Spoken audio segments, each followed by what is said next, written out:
بسم الله الرحمن الرحيم. السلام عليكم ورحمة الله وبركاته. وحشتوني كتير كتير، بقالي كتير ما عملتش حاجة، فقلت اعمل لكم ارجع لكم كده بحاجة حلوة. نعمل كيكة كده بسيطة خالص في الخلاط، اقتصادية يومية، يعني ممكن كل يوم فاضيين كده تعملوها.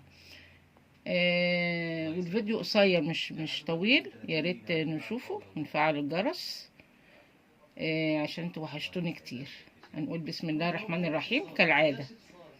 هنقول المكونات، انا هقول لكم على طول كده ونحطها في الخلاط. هنعملها في الخلاط 4 بيضات. بسم الله الرحمن الرحيم. طبعا بيض يبقى فيه فانيليا. معايا هنا 3 أظرف فانيليا كده، او لو فانيليا سايله تحطوا معلقه صغيره كده.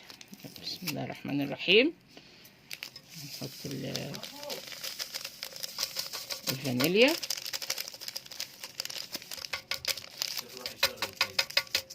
تمام كده حبايبي. معايا ذرة ملح صغيرة اهي.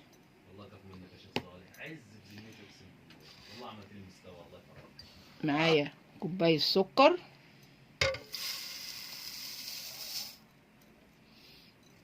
سهلة جدا. دي يا حبايبي نص كوباية زيت على معلقتين سمنة او زبدة، يعني كوباية الا ربع. يا اما تعملوها زيت كلها، يا اما زي ما انا قلت لكم كده. انا حاطه كده ايه، معلقتين زبدة عليها على نص كوباية زيت.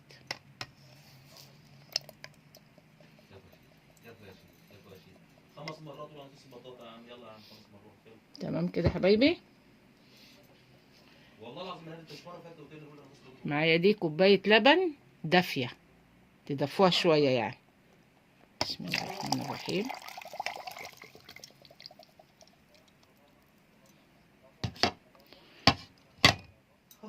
كل ده يا حبايبي كده. ومعايا معلقة خل،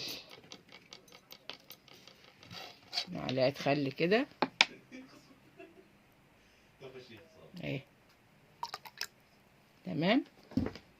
كل الحاجات السايلة دي هضربها في الخلاط وارجع لكم. ضربناها يا حبايبي في الخلاط لما عملت فوم اهي، يعني حوالي 4-5 دقايق كده. نقول بسم الله الرحمن الرحيم. شايفين؟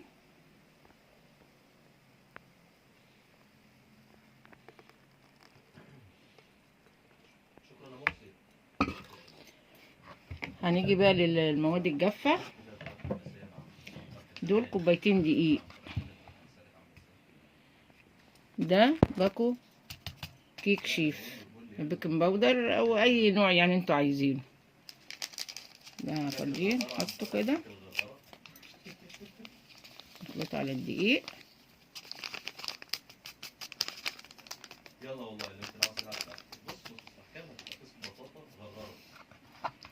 دول معلقتين نشا او ربع كوبايه نشا. نخلطها برضو كده.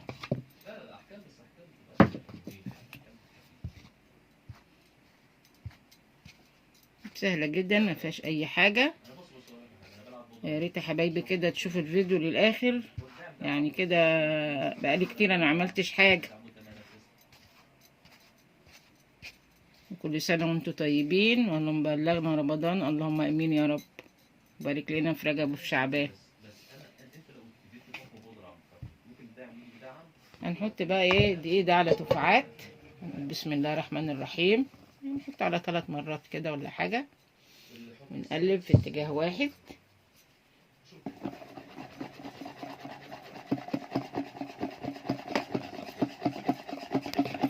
نحط الدفعة التانية. لما بيختفي الدقيق نحط الدفعة الأخيرة. وبدل اللبن يا حبايبي ممكن تعملوها بالبرتقال. دلوقتي البرتقال موجود، يعني بدل كوباية اللبن احط كوباية عصير برتقال. احط بشر طبعا البرتقال، تبقى جميلة جدا.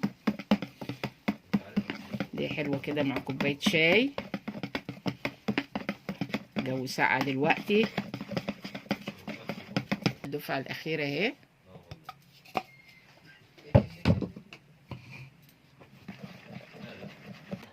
اهو يا حبايبي اهو، لحد لما الدقيق اختفى خالص اهي.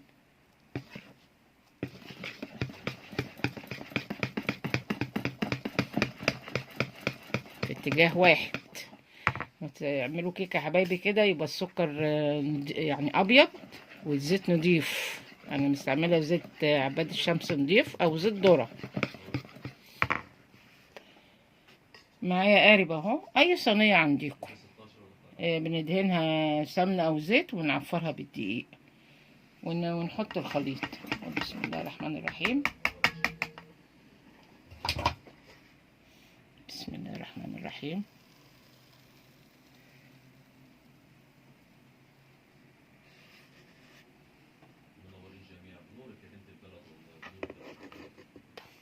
يا حبايبي خلصناها. هدخلها الفرن. انا مولعه الفرن على 180 درجه.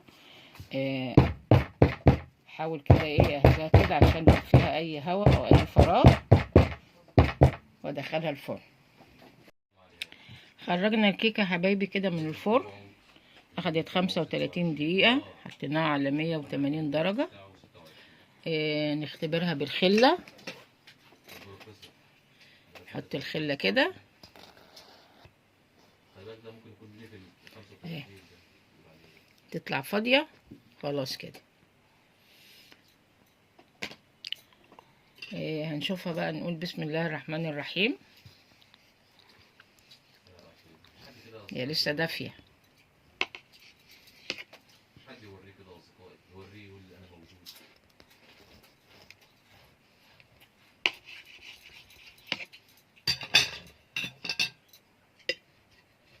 يمكن هو مزاجه بقى، هو لو فعلا كده ممكن لو اتضربت في دماغه ممكن حبايبي بسم الله ما شاء الله، تحفه. قعد صدام عليها ده اخره. ايه رايكم؟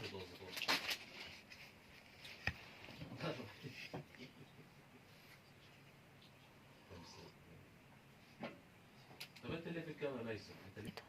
لو عجبك الفيديو يا حبايبي ما تنسونيش في اللايك والشير والاشتراك في القناة وتفعيل زرار الجرس عشان يوصلكوا كل جديد. كل سنة وانتم طيبين. بمناسبة طبعا احنا في شهر رجب، خلاص اهو رمضان على الابواب. كل سنة وانتم طيبين. بقول لكم السلام عليكم ورحمة الله وبركاته.